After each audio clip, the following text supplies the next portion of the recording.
Hi, this is Dan. Today we're going to talk about being a critic. And when I'm saying being a critic, I'm not talking about being a film critic. I'm talking about being someone who does critical analysis of different pieces of material and what makes them work and why you should want to move forward with a particular project.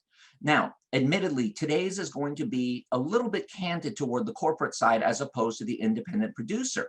But it's important that if you're on the corporate side, that you understand exactly what makes an audience tick. And understanding what makes an audience tick will make you somebody who's much better at choosing good material. Now, where this will work as an independent producer is once you're aware of what someone in the front office is thinking as you're going to them to get funding or sign a distribution deal or something like that, you will be aware of where they are coming from. And it's important to understand that so that whatever your project is, you can position it to what their needs are. Now, I'm not saying you have to change your project. I'm just saying you frame it differently. It's very easy to reframe a project, the same project, for a variety of different companies who all have various different needs. But let's start with what it takes to be a real critic and an analyst. Now, remember, as a reader, that's how I started in my career. As a reader, over the course of time, I clearly read more than 5,000 scripts. And during that time, it was very important because in the process of reading a lot of bad scripts, what you learn is how writers solve problems. Even in the worst script, you will always find some gem that you can latch onto. And this is very important because in the corporate world, more often than not, if you are presented with an absolutely abominable piece of property, more likely than not, it's because somebody up above you in the food chain has already said yes. And so you're going to have to figure out how to make this work. And how to make this work is not only the way your English teacher, Mrs. Truitt, would like you to make it work, but it's got to be something that at least ties in with the audience. So let's take apart the process of being a critic. The number one thing is, are you going to be objective or subjective? I'm going to say that probably throughout most of your education, you've been told that you must be objective when you're giving criticism. I'm going to tell you right now, that is not only physically impossible to do, it is also not helpful. You must come from who you are, because even if you might be wrong about a particular piece of work, you will be able to justify why you are not liking it, at least to your bosses, at least to your money people. And in the process of doing that, by being able to articulate it, you might actually get them to see it from your perspective. And that's why you must be completely subjective. When you try to be objective, you are looking at art as if it's something you can quantify. It's not something that's magic. It's something that's actually concrete. But yet, think of all the bad movies that have gone on to be immortal classics. Think about all of the books that have been sensational bestsellers that no one thought would sell anything. Why did they work? Because they spoke to a gap in the public. And it's up to you to find that gap. And that's why whenever I first talk to people in my writing classes, when I'm doing them live, one of the things I love to ask is, tell me what movie ruined you and made you decide to be in this business. And I really didn't want to hear anyone say, well, it was last year at Marienbad, or it was some really highfalutin, Solaris or something like that. No, what I wanted to hear was, what was it that triggered you when you were a little kid and made you really grasp that entertainment was where you wanted to be, because there was something in it that spoke to you.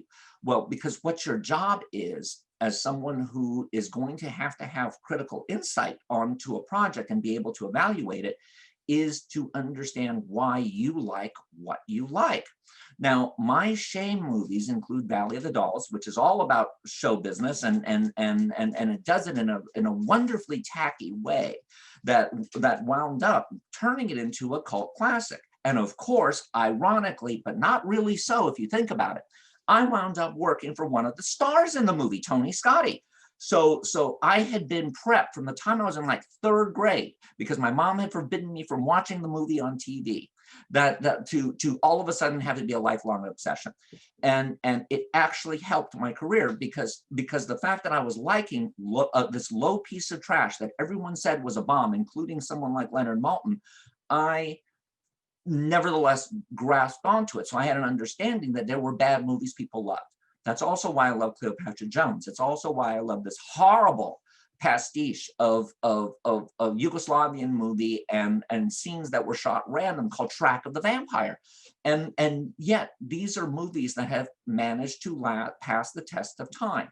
And they made money. And that's the key, is you want to understand what turned you on so you can explain how others can find that. So please be subjective. Now, let me give you another example.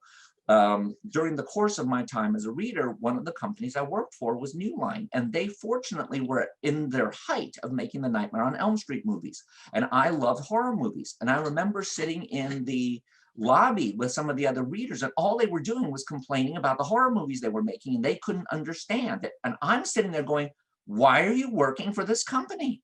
They are making horror movies. But then I realized they had another kind of movie that they were distributing, and these were teen sex comedies, and I hated teen sex comedies. So I took it upon myself to say, okay, I better learn why teen sex comedies work. And in the process of watching the most awful ones, Hard Bodies, Porky's, all these ones that some of them have cult followings now, most of them no longer exist, or you'd have to be very hard pressed to find them. But in the process of watching them, I suddenly realized where my in with them was. And that was, and the one that really revealed this to me was Revenge of the Nerds, because A, I was a nerd, right? But in watching Revenge of the Nerds, I suddenly got it. That as crude as these movies were, as amoral as I sometimes felt them to be, at the same point, what were they about? They were about losers who were rebels. And in that rebelliousness, they did it in the sexual realm. And not only that, but usually the more off-putting they were, the more unlikable as people they were, the more unlikely they were to be able to score, all of a sudden, they were the ones who were able to really get their revenge. And so all of a sudden, I understood the genre. And therefore, I could look at a script that was coming in and evaluate it and say, okay, you know what? This actually hits that rebellious side.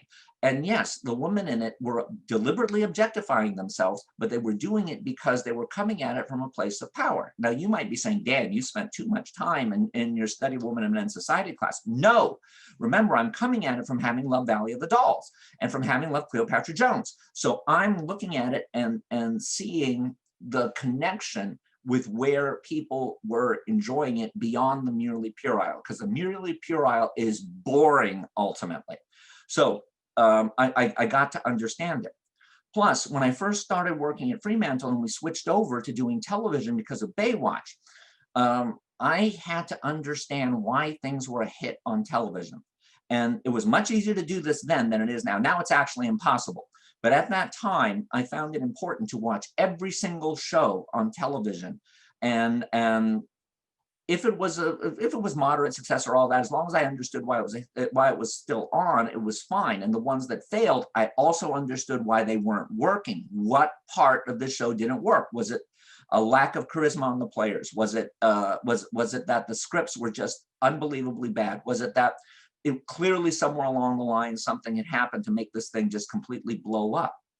But it was very important to watch shows I did not like until I could understand them.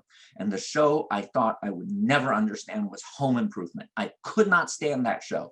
But after watching about 8 episodes of it and saying, I can't get this, I just can't stand this, all of a sudden the clouds cleared. And I realized that what it was about karmic justice. It was a show that everybody could watch and not only see themselves in it, but they got to see everyone around them in the worst possible light. For example, the Tim Allen character doesn't have talent, but he has camera charisma. And with that camera charisma, he has an ego, and that ego will not let him know that he is incompetent because he doesn't have to know it, because it won't hurt him by being incompetent because he has camera charisma. Look at what it does to his friend that was played by Richard Karn, who's the guy who really knows it and knows his stuff, but yet no one takes him seriously because he looks goofy. How true is that to life? And then you looked at his wife, and who was his wife? His wife was someone who wanted to be something more. She had intellectual pretensions, but she wasn't smart enough. Wow. And you had a neighbor who might have been nefarious, but might have also been a hero, and you never were quite sure, and you never really saw him because he was always hiding in the bushes. So in spite of the fact I never warmed up to the show, I now understood it, and that in turn helped me understand Roseanne, which I liked even less.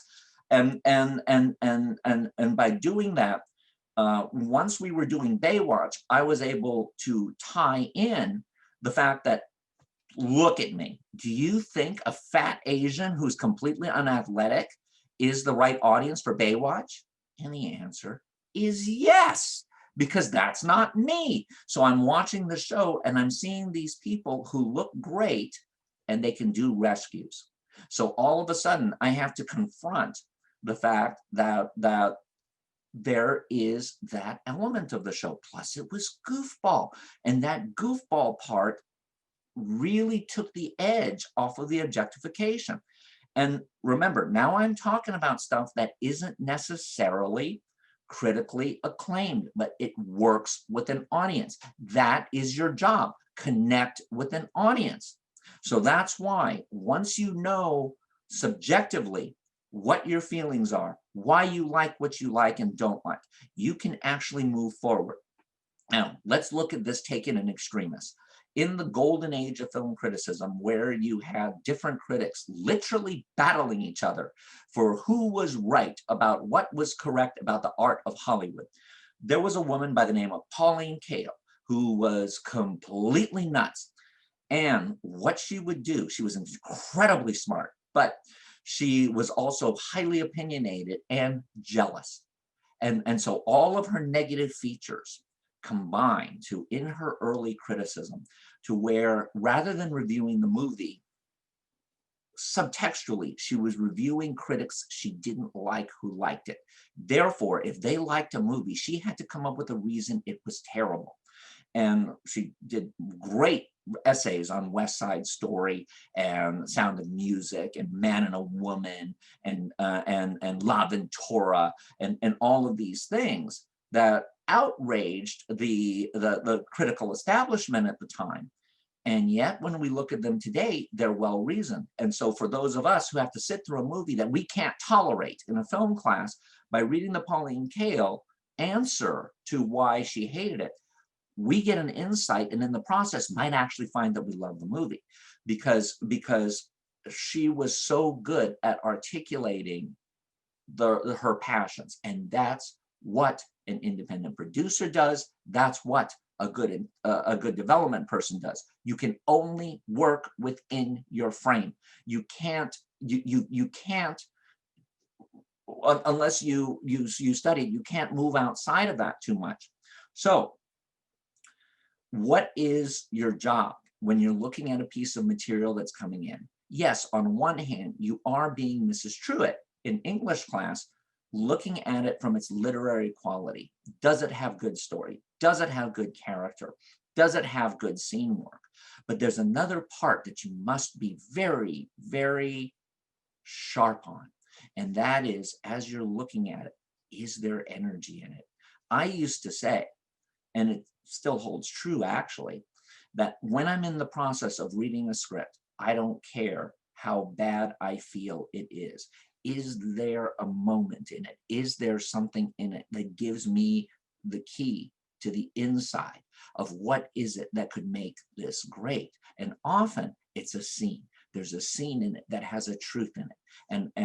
And within that truth, you can build out from it. Everything else can be looked at from that point as being something that contradicts that truth, and therefore that's why you're not bonding with it, or reinforces it, but perhaps does it unskillfully.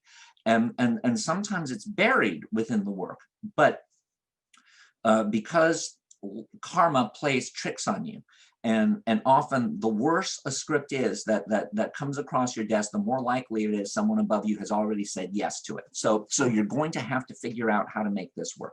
And in the process of looking at it, there's usually something, because as a writer, you cannot possibly write 120 pages completely for mercenary reasons. It's too much work. So if you find that core where the writer has revealed themselves, you can use that as the little gem to back out everything else. And in the process of doing that, hopefully inspire them to write what it is that you yourself have seen. And the best way to position it when you're talking to someone else is to not attack the work, because the work, even if a writer says that they want the truth, I'm going to be honest with you, no one wants the truth. I mean, when you're getting paid hundreds of thousands of dollars, you're well established, of course you can handle the truth. But when you're starting out, it's very difficult to hear that something you've put so much time in has not quite worked. So when you're approaching, talking to someone about what works in their stuff, why you liked it or why you didn't like it, you must focus on your deliverable, not the cosmos's idea of what makes a perfect script.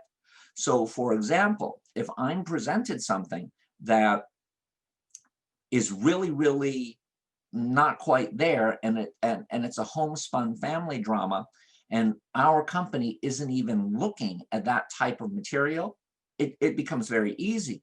You can talk to the person about why you loved certain aspects of it, but overall say this doesn't fit with us because it doesn't really capture the commercial side that we need.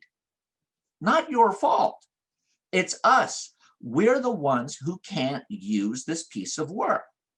Meanwhile, if the person is at all open to discussing it, since I found the key as to why I think this script could work, I'll discuss with them how they came up with that particular scene. And then we'll go over a lot of the other things gently at first, but then you can actually get really, really critical, and the other person understands where you're coming from. And again, because you're presenting it subjectively, you're not insulting them. And a lot of times they will tell you why they wrote it the way they did.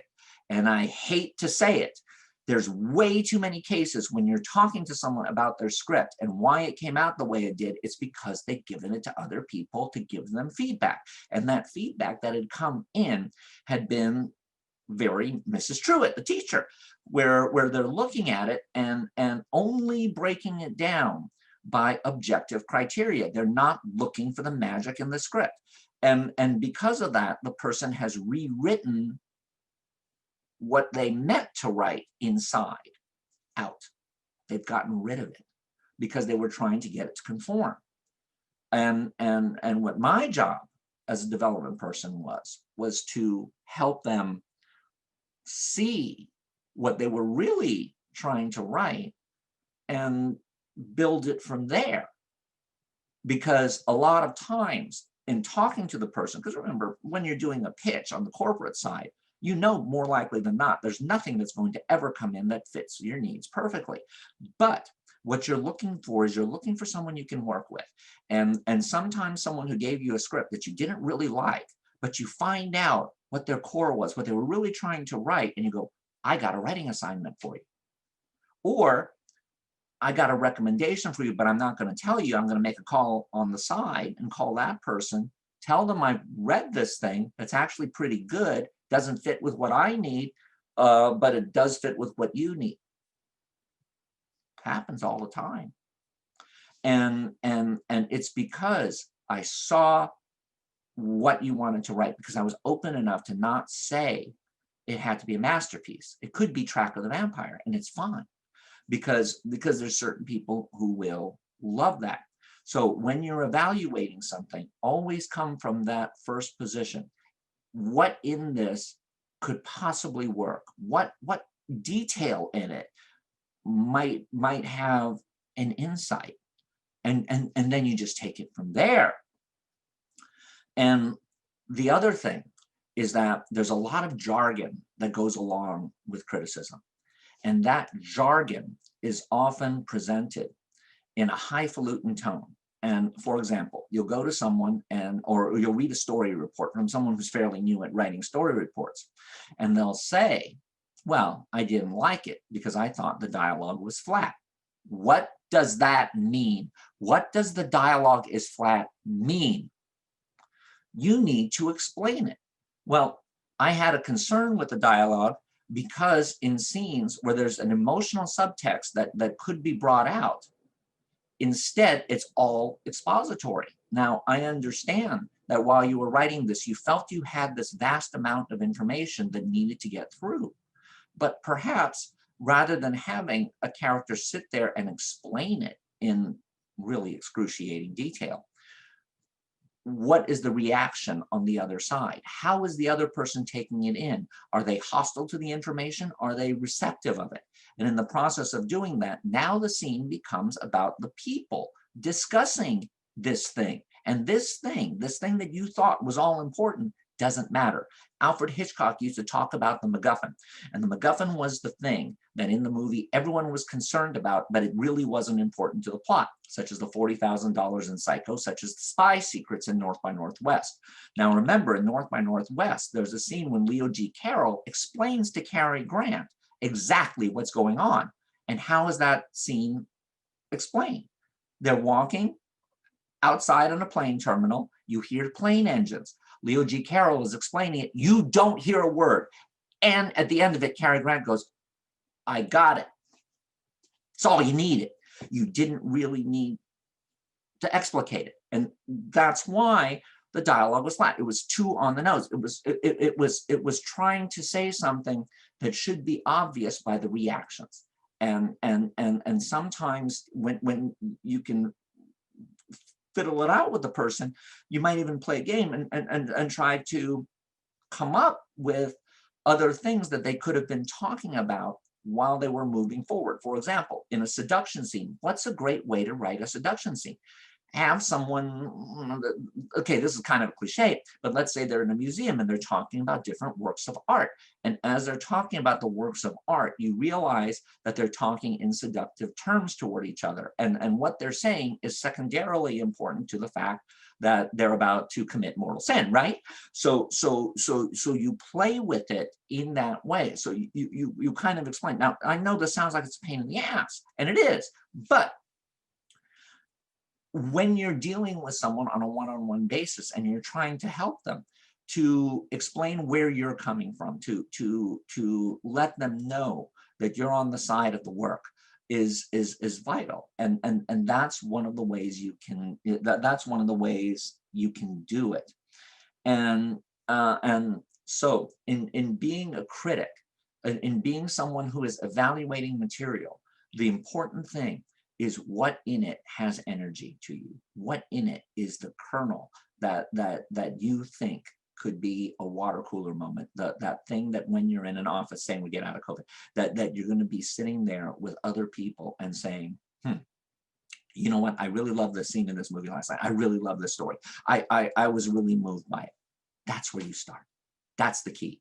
And so again, in being a critic, be subjective. Understand your own subjectivity, adapt it to the material you have. Don't judge it on genre.